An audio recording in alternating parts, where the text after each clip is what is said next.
बातमी शिरूरमधले शिरूर लोकसभा मतदारसंघाच्या उमेदवारांमध्ये पुन्हा एकदा कलगीतुरा रंगलेला आहे। अमोल कोल्हेंच्या निष्क्रियतेने 80% निधी परत गेला असा आरोप राष्ट्रवादीचे उमेदवार आढळराव पाटलांनी केलाय।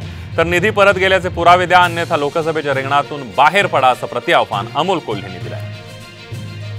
काय झालं, गेले 5 वर्ष लोकांनी तुम्हाला निवडून दिलं एका अपेक्षेनं की हा माणूस आहे, तरणबांड आहे, दिसायला चांगला आहे, छत्रपतींची भूमिका करतोय, संभाजी महाराजांची भूमिका करतोय, एक चांगला आपल्याला पर्याय मिळाला। पण लोकांच्या अपेक्षा फोल ठरल्या। भारताच्या लोकसभेच्या इतिहासातील हा पहिला खासदार असेल की ज्याचा 80% निधी परत घ्या।